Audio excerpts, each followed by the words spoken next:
اور سب کے ساتھ مل کر گایا اور کسانوں کی سادہ بے فن قصے کہانیاں سنی اور محظوظ ہوئے۔ ان کے کھیتوں میں چھوٹے موٹے کام کرنے میں مدد کی اور وہ سب کچھ کیا جو ہر کسان کرتا ہے، تو ان کا عمومی پن سب پر واضح ہو گیا اور انہوں نے نئے سرے سے ان کی باتیں سنی جنہوں نے ان کے دلوں میں گھر کر لیا، اور وہ اٹھ کھڑے ہوئے۔ ان کے ساتھ ملک کے لاکھوں کھیتوں میں جھک کر کام کرتے ہوئے کروڑوں کسانوں نے سر اٹھایا اور کمر سیدھی کی اور غرور سے ابرو پر انگلی تھپکا کر پسینہ خشک کیا۔ یہ ہندوستان کا بد نصیب کسان تھا جس نے انگنت مصیبتیں بغیر احساس کے جھیلی تھیں۔ اس کے چہرے پر بے شمار لکیریں اور گہری تھکن کے آثار تھے، اور اس کا جسم موسموں کی شدت میں ننگا رہ رہ کر قرمزی، نیلا اور سیاہ پڑ چکا تھا۔ اس کے حصے کا اناج زمینداروں کے گھر میں تھا اور اس کی عورتوں کے زیور مہاجنوں کے پاس رہن رکھے تھے۔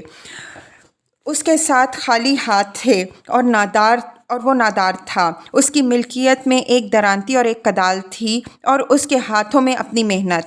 اس پر جو آفتیں نازل ہوئیں ان میں سبھی کچھ شامل تھا، زمیندار اور مہاجن سے لے کر خشک سالی، سیلاب، ہیضہ، پلیگ، معدی بخار اور مویشیوں کی وباؤں تک۔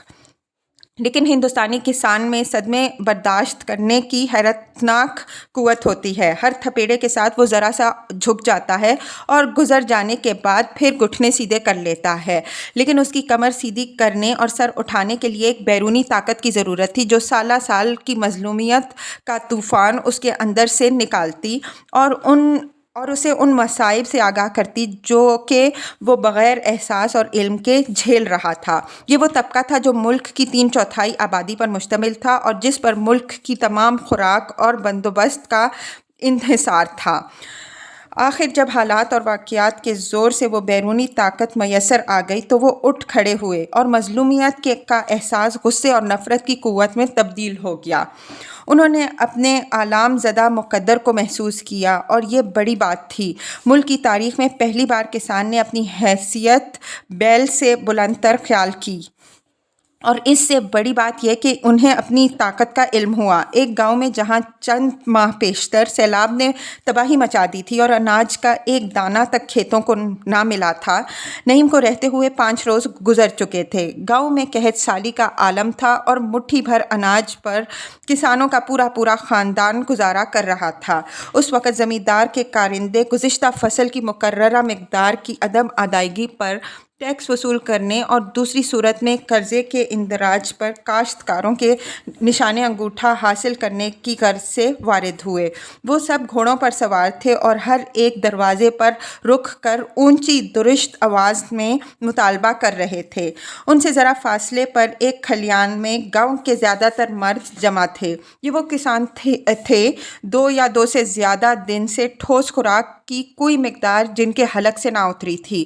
وہ سب کھلیان میں ننگے فرش پر بیٹھے تھے جہاں سے گھاس اور بھوسے کا آخری تنکا تک اٹھا کر مویشیوں کو ڈال دیا گیا تھا۔ نعیم درمیان میں بیٹھا حقہ پی رہا تھا اور چاروں طرف وہ سب خاموش بیٹھے ادھر ادھر دیکھ رہے تھے۔ ان کے چہرے فاقہ زدہ تھے اور وہ ایسے پرندوں کی طرح تھے جو طوفان باد و باراں میں گھر گئے ہوں۔ جب چلاتے ہوئے کسانوں کی آوازیں قریب آنے لگیں تو کسانوں کے چہروں پر سارے جسم کا بچا کچھا لہو اکٹھا ہونے لگا۔ آہستہ آہستہ آوازیں کھلیان کی دیوار کے پاس آ گئیں۔ دیوار کے پیچھے سے ایک عورت کے رونے کی آواز آئی جو کہہ رہی تھی، میرا خاوند گھر پر نہیں ہے، میرے پاس کچھ نہیں ہے۔ جواب میں وہی درشت آوازیں گالیاں دیتی ہوئی سنائی دیں، اور ایک شخص اندر داخل ہو کر کسی بھاری شے سے دیواریں ٹھوکنے لگا جس سے اس گھر اور کھلیان کی مشترکہ دیوار ہلنے لگی۔ ملی جلی آوازوں کا شور بلند ہوا، ٹسوئے مت بہا، تیرا خاوند کہاں ہے؟ ہمارے پاس کچھ نہیں ہے، دیکھ لو، میرا خاوند گھر پر نہیں ہے، چور بہانے باز کتیا کی اولاد۔ ایک کسان کھلیان میں سے اٹھ کر باہر آیا، اس کے پیچھے پیچھے سارے کسان نکل کر دروازے پر جمع ہو گئے۔ نعیم کھلیان میں اکیلا رہ گیا۔ یہاں کیا کر رہے ہو کام چور؟ ایک گھڑ سوار نے چلا کر پوچھا۔ وہ سب خاموش کھڑے ابلتے ہوئے غصے سے انہیں دیکھتے رہے۔ تمہارے منہ میں زبان نہیں ہے؟ یا تمہارا کوئی عزیز مر گیا ہے؟ گھڑ سوار دوبارہ چلایا۔ پھر کوئی جواب نہ پا کر وہ کود کر گھوڑے سے اترا اور چابک ہوا میں لہرا کر چلایا، فصل کا حساب دو۔ ہمارے پاس کچھ نہیں ہے، پہلے کسان نے کہا۔ کیوں نہیں ہے؟ غصے سے اندھا ہو کر وہ دوبارہ کود کر گھوڑے پر سوار ہوا اور چابک کو پوری طاقت سے ہوا میں پٹخنے لگا۔ گھوڑا پچھلی ٹانگوں پر اٹھ کھڑا ہوا۔ انتہائی نفرت اور غصے کے زیر اثر کسان ایک لمحے کے لیے گنگ رہ گئے اور تھکے ہوئے گھوڑے کی طرح سانس لینے لگے۔ پھر اس کے گلے سے تیز پھٹی ہوئی آواز نکلی، کیوں نہیں ہے؟ ہیں؟ یہ دیکھو۔ اس نے پاس بندھے ہوئے بیل کے پہلو میں 4 انگلیاں اتار دیں جو اس کی ننگی پسلیوں میں غائب ہو گئیں۔ بیل دہشت زدہ آواز سے ڈکرایا اور اس نے اپنے پیٹ پر سے کپڑا اٹھایا، اور یہ ایک خوفناک نظارہ تھا جس کا حال وہی لوگ جانتے ہیں جنہوں نے فاقہ زدہ انسانی جسم دیکھے ہیں۔ اپنی پسلیوں میں اس کی انگلیاں ایک ایک پور تک اتر گئی تھیں۔ سور! وہ اسی پھٹی ہوئی آواز میں چیخا، بھاگ جاؤ، ہم آگ لگا دیں گے، کھلیانوں کو، گھروں کو، سب کو۔ کسانوں میں جانوروں کے گلے کی سی بلبلاہٹ بلند ہوئی اور وہ خالی ہاتھ اوپر اٹھا کر بڑھے۔ سواروں نے ٹھٹک کر دیکھا اور خاموشی سے گھوڑے موڑ کر واپس چلے گئے۔ اس کے بعد کوئی اس فصل کا حساب وصول کرنے کے لیے نہ آیا اور اس چھوٹی موٹی بغاوت کو عمدن نظر انداز کر دیا گیا۔ جب موسم میں ذرا شدت آئی تو عذرا نے، جو پہلے ہی دیہات اور دیہاتیوں سے میل جول رکھنے سے اکتا چکی تھی، اپنے خاوند کے ہمراہ جانا چھوڑ دیا اور روشن پور میں بیٹھ کر اپنے دل میں شہری زندگی کی چمک دمک اور شہرت کی خواہشات کے زہر کو پالنے لگی۔ جب بھی نعیم پھر پھرا کر اور عذرا کی کشش سے مجبور ہو کر گھر آتا تو وہ اس سے کہتی، تم گاؤں گاؤں پھرا کرتے ہو، پہلے اپنے مزاروں کو زمینیں بانٹو۔ اس پر وہ جواب دیتا، یہ سب روشن آغا کے مزارے ہیں، میرے پاس کوئی مزارے نہیں، میری زمینوں پر میرا بھائی اور ماموں کا لڑکا کام کرتے ہیں۔ وہ چپ ہو جاتی، لیکن وہ دلی نہ جا سکی کیونکہ اپنے خاوند سے اسے عشق تھا اور وہ محبت کی آدھ مٹی خواہشوں کو لے کر اکیلی رہتی ہوئی خلش اور جذبے کے ساتھ اس کا انتظار کرتی رہتی۔ نعیم اب مکمل طور پر کسانوں میں گم ہو چکا تھا۔ انفرادی طور پر کسی سے اس کے تعلقات نہ تھے کیونکہ ایک فرد کی حیثیت سے کسان موٹے دماغ کا، ان پڑھ اور غیر دلچسپ شخص ہوتا ہے اور اس کی سطح پر وہ نعیم کا دوست نہیں ہو سکتا، لیکن اجتماعی طور پر نعیم نے انہیں قابل اعتماد اور وفادار پایا۔ ان کا آدھ ننگا، گونگی لا علم آنکھوں والا ہجوم پالتو جانوروں کی طرح برتاؤ کرتا اور دیکھنے والے کے دل میں رحم کے جذبات پیدا کر دیتا۔ اجتماع کی شکل میں وہ ایک ایسی پھٹنے والی قوت کا یقین دلاتے جس پر مکمل بھروسہ کیا جا سکتا تھا۔ اس وقت ان کا نعرہ صرف ایک تھا، سوراج۔ اس ایک لفظ میں جو کانگریس نے انہیں دیا تھا، ان کی آئندہ زندگی کی آسائشوں کے تمام مبہم اور غیر مبہم تصورات شامل تھے۔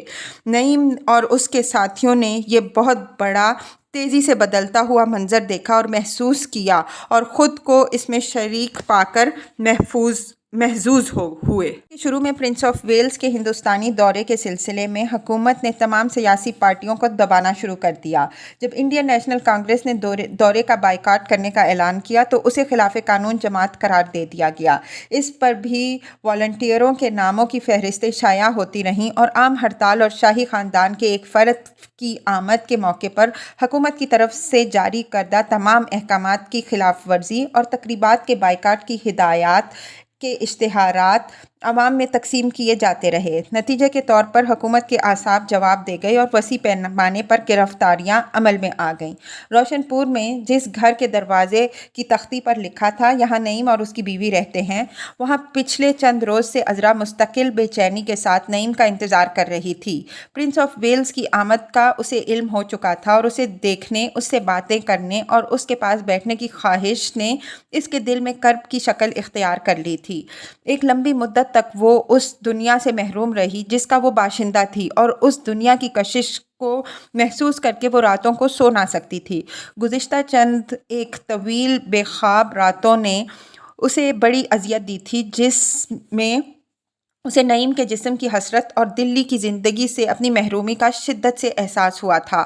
آخر ایک سپہر کو نعیم آ پہنچا۔ اس رات کے لیے وہ سب کچھ بھول گئی۔ اس رات اس نے اپنے آپ کو محض یہ یقین دلایا کہ اس کا محبوب جسم اس کے قبضے میں ہے اور اب کہیں نہیں جائے گا۔ پو پھٹنے کے وقت نعیم کو ہلتا ہوا پا کر وہ کسمسائی اور اس کے ساتھ لگ کر بولی، ہم دلی جائیں گے نعیم، پرنس آف ویلز آ رہے ہیں، چلیں گے نا؟ نعیم نے، جو ہلکی ہلکی تھکان، بستر کی حرارت اور عذرا کے جسم کی لذت سے مدہوش تھا، صرف اتنا کہا، ہاں ہاں۔ لیکن دوسری رات کو جو وہ سونے کے لیے لیٹے تو عذرا کے ذہن میں صرف ایک سوال تھا جو اس نے چھوٹتے ہی کیا، ہم دلی جائیں گے نعیم؟ وہ یوں چونکا جیسے اس نے پہلی دفعہ سنا ہو۔ کیوں؟ پرنس آف ویلز، اوہ، اس نے اداسی سے کہا، اس سے پہلے ہی شاید میں گرفتار ہو جاؤں۔ کیوں؟ ہم نے بائیکاٹ کیا ہے اس دورے کا۔ نہیں، عذرا نے بچوں کی طرح کہا، لیکن نہیں، تم گرفتار مت ہونا، ہم دلی جائیں گے۔ ہیں؟ دلی میں کچھ بھی نہیں ہوگا، وہ جہاں جائے گا وہاں ہڑتالیں کرائی جائیں گی، اس کے خلاف مظاہرے ہوں گے۔ مگر کیوں؟ عذرا سٹ پٹا گئی، وہ شاہی خاندان کا اتنا شریف انسان ہے، اسے سیاست سے کیا مطلب؟ یہ پارٹی کا فیصلہ ہے عذرا، میں اس میں کیا کر سکتا ہوں؟ نعیم نے آہستہ سے اسے ہاتھ لگاتے ہوئے کہا، اور تم تو سب کچھ سمجھتی ہو، پھر پوچھ رہی ہو؟ وہ سیدھی لیٹی بے خواب آنکھوں سے چھت کو گھورتی رہی، یہ قطعاً بھول کر کے وہ اپنے خاوند کے ساتھ لیٹی تھی۔ اس کا جسم سرد تھا اور اس کا خاوند اس کے ذہن سے بالکل نکل چکا تھا۔ عذرا کے جسم کو آہستہ آہستہ دباتے ہوئے نعیم پر غنودگی طاری ہونے لگی۔ لیکن نعیم، اچانک عذرا نے کہا، پھر ہم مظاہرہ کریں گے، کر سکتے ہیں نا؟ نعیم اندھیرے میں آنکھیں پھاڑ پھاڑ کر اس کی بات ذہن نشین کرتا رہا۔ ہاں ہاں، ہم مظاہرہ کریں گے، تم گرفتار مت ہونا بس، عذرا خوشی سے بولی۔ لیکن روشن آغا تمہیں ایسا نہیں کرنے دیں گے۔ روشن آغا؟ وہ اس کے ہونٹوں پر انگلی پھیرتے ہوئے سوچنے لگی۔ ہاں، ہم کلکتے چلے جائیں گے جہاں تمہارے چچا ہیں، ٹھیک ہے؟ ٹھیک ہے نا؟ ہاں ٹھیک تو ہے، نعیم نے کمزور آواز میں کہا۔ ہم کلکتے جائیں گے، تم گرفتار مت ہونا، میں تمہارے ساتھ رہنا چاہتی ہوں، تم بس گرفتار نہ ہونا، اچھا؟ وہ خاموش رہا۔ تم گرفتار نہیں ہوگے نا؟ وعدہ کرو نعیم۔ عذرا نے اس کی ٹھوڑی پر ہونٹ رگڑتے ہوئے کہا، وعدہ کرو۔ نعیم نے اس کی پشت پر ہاتھ رکھ کر دبایا۔ اچھا، اس نے جلدی سے کہا اور اپنی بیوی کے غالب آتے ہوئے ارادے سے بچنے کی کوشش میں اس کے جسم کا سہارا تلاش کرنے لگا۔ کلکتے کے صدر بازار کے فٹ پاتھ پر وہ 1 گھنٹے سے کھڑے تھے۔ بازار میں مکمل ہڑتال تھی، لیکن تماشائیوں کا پتلا ہجوم بند دکانوں کے آگے آگے گھوم رہا تھا۔ بازار میں بیچوں بیچ رستہ صاف تھا اور 2 رویہ غیر ملکی اور مقامی پولیس کے آدمی کھڑے تھے۔ وہ اپنی تقریری وردیوں میں ملبوس مستعدی سے سیدھی قطاروں میں کھڑے تھے، خوبصورت دکھائی دے رہے تھے۔ سڑک پر انگریز فوجی اور پولیس افسر موٹر سائیکلوں پر گھوم رہے تھے۔ پرنس آف ویلز کا جلوس گورنمنٹ ہاؤس سے روانہ ہو چکا تھا۔ شہر کے تمام بازاروں اور گلیوں میں مکمل ہڑتال تھی۔ دکانوں اور گھروں کے دروازے بند تھے اور ان پر شناختی تختیاں لٹک رہی تھیں۔ لوگوں کی چالیں بے مصرف اور نگاہیں کوری تھیں اور 40 لاکھ نفوس پر مشتمل ایشیا کے اس سب سے بڑے شہر میں دنیا کا تمام کاروبار معطل ہو چکا تھا۔ فٹ پاتھ پر پھرنے والوں میں انسانوں کی نسبت مویشی اور کتوں کی تعداد زیادہ تھی، لیکن عوام کے عدم تعاون کے باوجود فوج اور پولیس کی بھاری تعداد کی مدد سے شہر پر تقریبی رنگ لانے کی کوشش کی گئی تھی۔ شہزادے کے جلوس کے راستے میں رنگ برنگ کی جھنڈیاں اور غبارے اڑ رہے تھے اور فاصلے فاصلے پر پام کے پتوں اور سرو کے مصنوعی پودوں سے بڑے بڑے استقبالیہ دروازے کھڑے کیے گئے تھے۔ نعیم ایک مدت کے بعد اس شہر واپس آیا تھا جو ساری زندگی میں اس کا محبوب شہر تھا۔ جس طرح دنیا میں نادار سے نادار شخص کو اپنے بچپن کا گھر محبوب ہوتا ہے، اور جس طرح ان زمانوں کو یاد کرتے وقت اس کے چہرے پر وہی دمکتا ہوا حسن پیدا ہو جاتا ہے جو لڑکپن کی عمر کے ساتھ مخصوص ہوتا ہے، اس طرح نعیم نے ان سارے زمانوں کو یاد کیا جو گزر چکے تھے، جب وہ درمیانے قد کا گورا سا لڑکا تھا اور روزانہ اس راستے سے جہاں پر اس وقت وہ اپنی بیوی کے ہمراہ کھڑا تھا اسکول کو جایا کرتا تھا، اور اس کے پاس رنگ برنگ پنسلوں کا ایک ڈبہ تھا جو وہ ہمیشہ اپنے بیگ میں رکھتا تھا اور صرف اپنے خاص دوستوں کو دکھایا کرتا تھا۔ ان میں یہ خوبی تھی کہ جس رنگ کی پنسل تھی اسی رنگ کی اس سے لکھائی بھی ہوتی تھی۔ اور اس کی نکر کی جیب میں بہت عرصے تک شیشے کی ایک خالی دوات رکھی رہی تھی جس میں اس نے تتلیوں کے چمکدار پر جمع کیے تھے، اور رات کو سونے سے پہلے جسے وہ اندھیرے میں جیب سے نکال کر تکیے کے نیچے رکھ دیتا تھا، کیونکہ اس میں اس قدر قیمتی، اس قدر خوبصورت تتلیوں کے پر تھے جو ہاتھ لگانے سے ٹوٹتے تھے۔ پھر ایک روز سمندر کے ساحل پر ریت میں کھیلتے ہوئے وہ دوات کہیں گم ہو گئی اور ہمیشہ کے لیے اسے یاد رہ گئی، جیسے گمشدہ محبوب چیزیں ہمیشہ یاد رہتی ہیں۔ اسے تلاش کرتے ہوئے اس نے ریت پر سے بہت سارے چمکدار پتھر اور سیپیاں چن کر جیبوں میں بھر لی تھیں، لیکن شیشے کی وہ دوات ہمیشہ اس کے ذہن میں چمکتی رہی، اور اس کے ذہن میں اور بھی بہت کچھ تھا، جس میں اس کے اسکول کے دوست، نیلی آنکھوں اور بھورے بالوں والے گول مٹول بچے، اور راستے پر یہی لوگ گندمی اور سیاہ رنگ، موٹے جسم اور ٹھگنے قد کے یہ لوگ شامل تھے جو آج بھی اس طرح اس کے ارد گرد گھوم رہے تھے۔ ان کے جسموں پر اسی طرح سفید دھوتیاں لپٹی تھیں، اور ان کے ہمراہ ان کے لمبے سیاہ بالوں اور خوبصورت آنکھوں والی عورتیں تھیں جن کے چہرے گندمی تھے۔ یہ اور اسی طرح کی ہزاروں چھوٹی چھوٹی چیزیں، ان سب کو یاد کر کے نعیم نے دل میں پرانی یادوں کی خلش محسوس کی، وہ خلش جو ہر شخص، خواہ وہ کسان ہو یا شہری، مہذب ہو یا غیر تہذیب یافتہ، زندگی میں کبھی نہ کبھی ضرور محسوس کرتا ہے۔ سڑک پر اب فوجی گاڑیوں اور موٹر سائیکلوں کی آمد و رفت تیز ہو گئی تھی، اور قطار میں کھڑے بابردی جوانوں کی فوج سلامی کی ہدایت دینے والے کڑک کڑک کر بول رہے تھے۔ عذرا نعیم کا بازو تھامے اس کے ساتھ لگ کر کھڑی تھی، اور اس کا چہرہ زرد تھا۔ ان کے ارد گرد مجمع کم ہوتا جا رہا تھا۔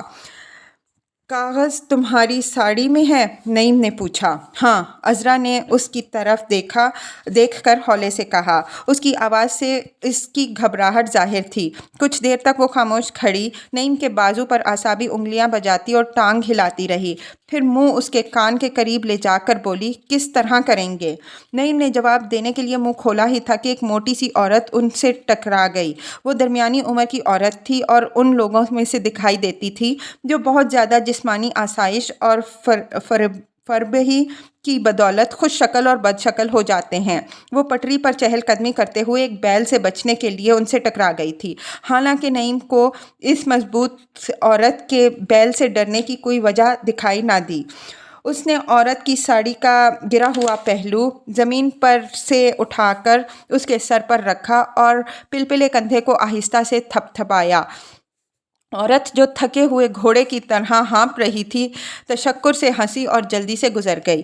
نعیم نے چند لمحے ان لوگوں کے گزرنے کا انتظار کیا جن کا راستہ عورت اور بیل نے روک رکھا تھا، پھر عذرا کی طرف جھک کر بولا، ہمارے پیچھے دکان کا بورڈ میری پہنچ میں ہے، اس پر لگائیں گے۔ اچھا۔ عذرا نے پیچھے دیکھے بغیر بے خیالی سے کہا اور ایک ٹانگ ہلاتی رہی۔ نعیم نے تشویش سے اس کی طرف دیکھا۔ گرفتار تو اسی وقت کر لیے جائیں گے، دیکھنا یہ ہے کہ کہیں مظاہرے سے پہلے ہی نہ پکڑ لیے جائیں، اس نے کہا۔ عذرا نے سنا یا نہیں اس کا اسے پتہ نہ چل سکا۔ وہ اسی طرح سڑک کی طرف منہ کیے کہیں بھی نہ دیکھتی ہوئی خاموش کھڑی رہی۔ اس کے بعد وہ زیادہ تر خاموش رہے، کبھی کبھی چھلکتی ہوئی نظروں سے ایک دوسرے کو دیکھ لیتے۔ ان کے سامنے سے گزرتی ہوئی شہریوں کی ایک ٹولی ٹھٹک کر رک گئی۔ وہ سب کے سب خالص بنگالی باشندے تھے اور بڑی فرصت سے سڑک کا نظارہ کر رہے تھے اور آہستہ آہستہ باتیں کرتے ہوئے گزر رہے تھے، مگر اب وہ اچانک خاموش ہو کر ایک شخص کو دیکھ رہے تھے جو ان کے درمیان آ کر رک گیا تھا۔ اس نے سفید کھدر کا لباس پہن رکھا تھا اور چہرے سے پڑھا لکھا بنگالی معلوم ہو رہا تھا۔ کیا دیکھ رہے ہو؟ یہاں کیوں جمع ہو؟ وہ چاروں طرف دیکھ کر دبی ہوئی غصیلی آواز میں بولا۔ دکانیں اس لیے بند کی تھیں کہ ان کا استقبال کرو۔ جاؤ، چلے جاؤ، ایک ایک شخص، خدا کے لیے۔ آنن فانن وہ ٹولی تتر بتر ہو گئی۔ غالباً اس کی طرح کے اور بھی کئی لوگ وہاں پہنچ چکے تھے جو انہوں نے جگہ جگہ پر کھڑی